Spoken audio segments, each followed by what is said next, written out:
Welcome back, guys, to your own trading channel, The Trading Edge. I hope you guys are doing good. Guys पिछले 3 दिन से market close था। महाशिवरात्रि के पावन अवसर पे हमारे बाजार बंद थे और सैटरडे संडे तो मार्केट की क्लोजिंग होती है। सो 3 दिन का लंबा वीकेंड था। आई होप आप सबने एंजॉय किया होगा, फैमिली के साथ टाइम स्पेंड किया होगा। लेकिन गाइस कल मंडे है और मंडे को मार्केट की ओपनिंग है। और गाइस मंडे की ओपनिंग में चाहे वो निफ्टी 50 हो एंड चाहे वो बैंक निफ्टी हो, दोनों में आपको एक अच्छा मूव देखने को मिल सकता है, चाहे वो अप साइड का हो या वो डाउन साइड का हो। इसके पीछे का क्या रीजन है मैं इस वीडियो में आपको एक्सप्लेन करूंगा। और गाइस फ्राइडे को हमारे इंडियन मार्केट क्लोज थे, लेकिन यूएस का मार्केट फ्राइडे को ओपन था और काफी सारी न्यूज का सर्कुलेशन यूएस की मार्केट में हुआ है। उस न्यूज से हमारे इंडियन मार्केट में कैसा क्या इम्पैक्ट पड़ सकता है वो हम लोग इस वीडियो में डिस्कस करेंगे। और गाइस थर्सडे को तो मैंने वीडियो रिकॉर्ड नहीं किया था, सो थर्सडे के दिन मैंने जिस स्टॉक में ट्रेड लिया था वो मैं आपको दिखाऊंगा। उस ट्रेड में मुझे प्रॉफिट हुआ या लॉस हुआ वो मैं आपके साथ शेयर करूंगा, एंड उस ट्रेड के पीछे का क्या लॉजिक है वो भी मैं आपको बताऊंगा डिटेल से। सो गाइस वीडियो स्किप मत कीजिएगा। निफ्टी बैंक निफ्टी के लेवल्स मैं आपको बताऊंगा। 3 दिन मार्केट में क्या हुआ, हम लोग जब सो रहे थे मार्केट क्लोज थे, वो मैं आपके साथ डिस्कस करूंगा, एंड मेरी ट्रेड का पीएनएल और लॉजिक। सो गाइस वीडियो थोड़ा लंबा होगा लेकिन बहुत इंफॉर्मेटिव वीडियो है, स्किप मत कीजिएगा। Let's begin. अब गाइस अपने ट्रेड की बात कर लेते हैं। तो देखो थर्सडे को मैंने ट्रेड किया था टाटा केमिकल्स में। टाटा केमिकल्स में मैंने बाय किया था 1300 का कॉल ऑप्शन। इस ट्रेड के पीछे का क्या लॉजिक है मैं आपको चार्ट पे समझाऊंगा। पहले हम लोग ट्रेड देख लेते हैं। सो गाइस देखो ट्रेड में मेरा लॉट साइज हिडन है, मेरा प्रॉफिट हिडन है, लेकिन मेरा प्रॉफिट परसेंटेज विजिबल है, एंड मेरा बाइंग प्राइस और सेलिंग प्राइस भी विजिबल है। गाइस देखो बाइंग प्राइस मेरा 39.20 का था, and buying and selling price था मेरा 42 का। सो इसमें मेरा 7.14% का प्रॉफिट हुआ। और गैस जो मेरे पुराने व्यूअर्स हैं उन्हें पता है, नए व्यूअर्स के लिए मैं बता दूं, गैस अगर मैंने इंट्राडे में कोई ट्रेड ली है तो मेरे टारगेट रहते हैं केवल 10 to 15%। और अगर मैंने फ्यूचर्स में ट्रेड ली है तो पूरे कैपिटल पे मेरे टारगेट रहते हैं 1 to 2%, which is more than enough for me. और मेरे प्रीवियस 2 वीडियो में मैं अपना पीएनएल दिखा चुका हूं, एंड उसमें मेरा 32% का रिटर्न जनरेट हो गया है इन जस्ट 2 डेज। और 7% ये, सो इट्स अराउंड 38%, और we can say that 39%। So 38 to 39% के रिटर्न केवल 3 दिन में मैं बना चुका हूं, which is more than enough for me. Let's say मेरा कैपिटल अगर 1 लाख है और मैंने 3 दिन में 38% के रिटर्न्स बनाए हैं, so it's around 38,000 rupees in just 3 days. So guys it's more than enough. आपको भी स्लो स्टार्ट करना है, बड़े प्रॉफिट के चक्कर में बड़ा लॉस नहीं लेना है, और छोटे टारगेट्स रखने हैं, छोटे एसएल रखने हैं। इस ट्रेड के पीछे का क्या लॉजिक है हम लोग चार्ट पे देख लेते हैं एक बार। गाइस ट्रेड के लॉजिक की बात कर लेते हैं। तो देखो टाटा केमिकल्स का चार्ट है, 3 मिनट का टाइम फ्रेम है। गाइस देखो 3 मिनट के टाइम फ्रेम पे आप देखो मॉर्निंग से स्टॉक एक अच्छे अपसाइड में था, लेकिन आपको स्टॉक में तब तक एंट्री नहीं लेनी है जब तक स्टॉक एक कंसोलिडेशन मोड में ना आ जाए, या फिर अच्छे अपसाइड में तो एक छोटा सा रिट्रेसमेंट ना दे दे। सो 3 मिनट के चार्ट पे आप देखो यहां तक स्टॉक ने अपसाइड दिया, यहाँ पे स्टॉक आके रुका, ये इसका रेजिस्टेंस था, ठीक। और यहाँ पे इसने दे दिया रिट्रेसमेंट और यहाँ पे स्टॉक आके रुक गया। सो ये बन गया इसका सपोर्ट। और यहाँ पे इसने एक पुल बैक दिया, यहाँ पे ही मैंने एंट्री ली और इस पॉइंट पे मैं हो गया एग्जिट। ऑल्दो स्टॉक आगे तक काफी गया, लेकिन मैंने ये भी कैप्चर नहीं किया, मैंने ये भी कैप्चर नहीं किया, मैंने केवल इतना सा मूव कैप्चर किया, which is very safe. Although आपने ऑप्शंस को सेफ नहीं माना होगा, लेकिन ये मेरी ट्रेड बहुत सेफ थी। यहाँ पे मेरा एसएल था जो कि कभी आया ही नहीं, और मेरे 7% के टारगेट अचीव हो गए, and I exerted from the trade very happily, और मैंने अपना पीसी बंद कर दिया। सो गाइज देखो स्मॉल स्टार्ट कीजिए, अपना टारगेट भी छोटा रखिए, एसएल भी छोटा रखिए, जिससे आप अगले दिन भी ट्रेड कर पाए। ये ना हो कि एक ही दिन में सारा कैपिटल वाइप आउट हो गया और अगले दिन आप खाली हाथ बैठे हैं, ठीक है।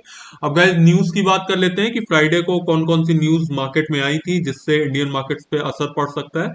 गाइस देखो सबसे इंपॉर्टेंट न्यूज की बात कर लेते हैं। फ्राइडे को जब हमारे इंडियन मार्केट क्लोज थे और यूएस मार्केट ओपन थे, तो यूएस मार्केट में एक डेटा आया था जिसे हम लोग बोलते हैं जॉब डेटा।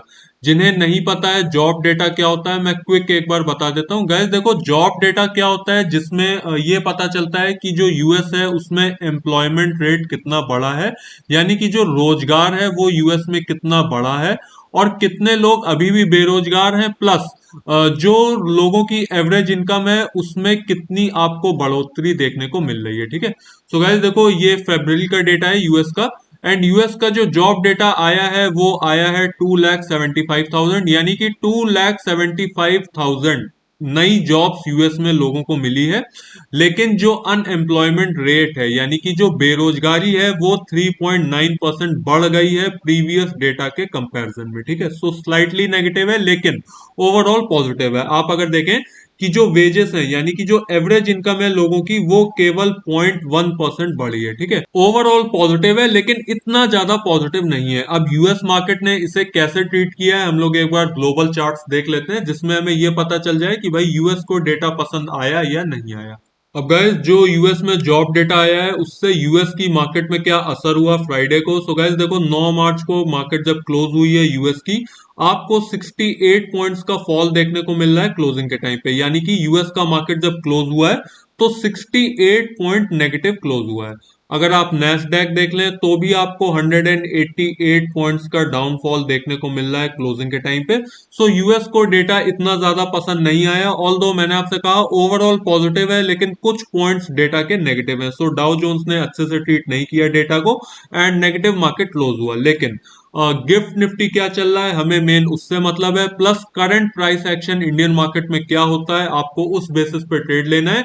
ये नहीं कि डाउ जोन्स नेगेटिव क्लोज हुआ है एंड मंडे को मार्केट ओपनिंग में आपने सीधा कोई पुट लेके आप बैठ गए। ठीक है, सो हमारी मार्केट्स में क्या चल रहा है हम लोग एक बार देख लेते हैं। अब गाइस अगर गिफ्ट निफ्टी की बात कर लें तो देखो गिफ्ट निफ्टी की जो क्लोजिंग हुई है वो हुई है 150 पॉइंट्स पॉजिटिव, यानी कि करंट मार्केट प्राइस के हिसाब से निफ्टी फिफ्टी इस समय जिस लेवल पे है थर्सडे को जहां पे उसकी क्लोजिंग हुई है उसके हिसाब से 150 पॉइंट्स का गैप अप। गिफ्ट निफ्टी जिन्हें नहीं पता मैं बता दूं गाइस, देखो गिफ्ट निफ्टी एक टाइप का फ्यूचर्स है एंड गिफ्ट निफ्टी से हमें यह पता चलता है कि निफ्टी फिफ्टी अगले दिन कैसा मूव दिखा सकता है। एंड गिफ्ट निफ्टी के हिसाब से निफ्टी फिफ्टी में गाइस मैसिव 150 पॉइंट्स का गैप अप देखने को मिल रहा है। ये आज का डेटा है। ठीक है, मंडे को ये डेटा बदल जाएगा लेकिन आज के हिसाब से 150 पॉइंट्स का गैप अप निफ्टी फिफ्टी में आपको देखने को मिल रहा है मंडे के लिए, यानी कि निफ्टी फिफ्टी के लेवल्स हैं इस समय 22,490 और 150 पॉइंट्स की गैप अप के बाद ये हो जाएगा 22,650 के लेवल्स या 640 के लेवल्स। ठीक है, डिटेल से हम लोग निफ्टी फिफ्टी बैंक निफ्टी के लेवल्स देख लेते हैं। निफ्टी फिफ्टी के चार्ट पे चलते हैं। अब गैस मेन मुद्दे की बात कर लेते हैं जो कि है निफ्टी फिफ्टी। सो गैस निफ्टी फिफ्टी का चार्ट है डे टाइम फ्रेम लगा हुआ है। गैस देखो फिलहाल निफ्टी फिफ्टी का जो रुझान दिख रहा है वो गिफ्ट निफ्टी के हिसाब से दिख रहा है 150 पॉइंट्स का गैप अप।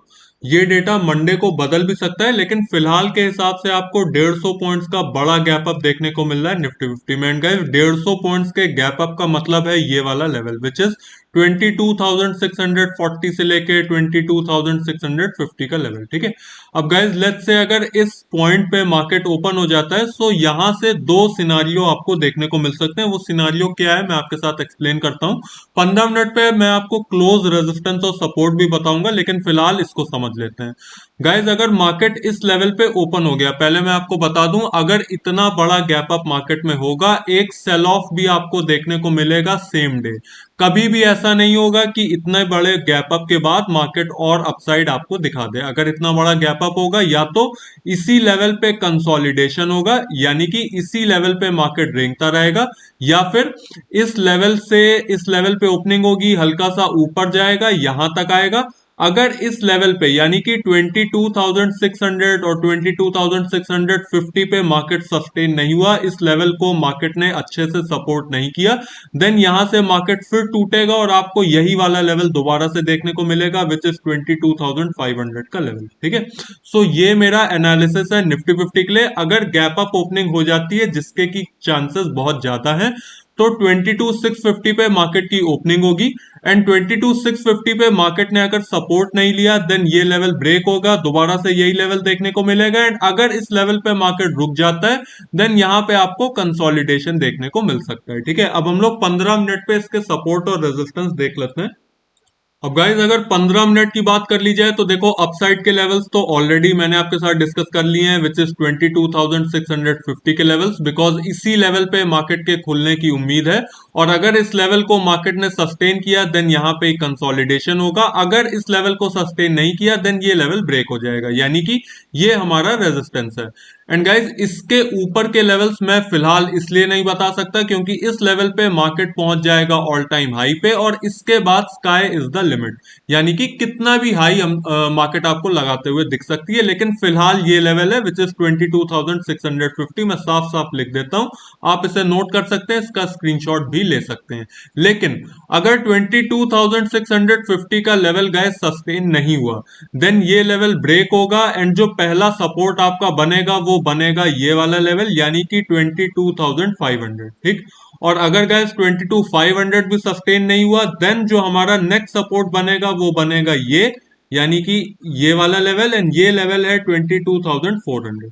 सो पहला सपोर्ट है हमारा 22,500 पे, एंड दूसरा सपोर्ट है हमारा 22,400 पे, एंड रेजिस्टेंस केवल एक ही है विच इज 22,650 का लेवल। सो ये लेवल्स आप नोट कर सकते हैं, इसका स्क्रीनशॉट भी ले सकते हैं। अब हम लोग बैंक निफ्टी देख लेते हैं। अब गाइस बैंक निफ्टी की बात कर लेते हैं, तो देखो बैंक निफ्टी का चार्ट है, डे टाइम फ्रेम लगा हुआ है। गाइस देखो बैंक निफ्टी अगर निफ्टी 50 में 150 पॉइंट्स का गैप अप हुआ, निफ्टी 50 अगर 150 नहीं अगर 100 पॉइंट्स भी गैप अप निफ्टी 50 खुल जाती है देन बैंक निफ्टी भी आपको एक अपसाइड दिखाएगा। लेकिन निफ्टी 50 में हम लोग ने देखा है कि कोई भी रेजिस्टेंस निफ्टी 50 के लिए नहीं है, क्योंकि ऑलमोस्ट ऑल टाइम हाई पे है निफ्टी 50। केवल एक रेजिस्टेंस है जो कि है उसका गैप अप का लेवल विच इज 22,650 का। लेकिन बैंक निफ्टी के लिए गाइस बहुत सारे रेजिस्टेंस हैं। जो पहला रेजिस्टेंस फेस होगा बैंक निफ्टी के लिए वो होगा 48,150 का लेवल। जो सेकंड लेवल होगा वो होगा 48,300 का लेवल, एंड जो हाईएस्ट रेजिस्टेंस है वो है 48,650 का लेवल। लेकिन ये लेवल गाइस अभी बहुत दूर है। सबसे पहला रेजिस्टेंस आपको देखने को मिलेगा 48,150 पे, एंड दूसरा 48,300 पे। सो ये दूसरा रेजिस्टेंस, ये पहला रेजिस्टेंस, ठीक है।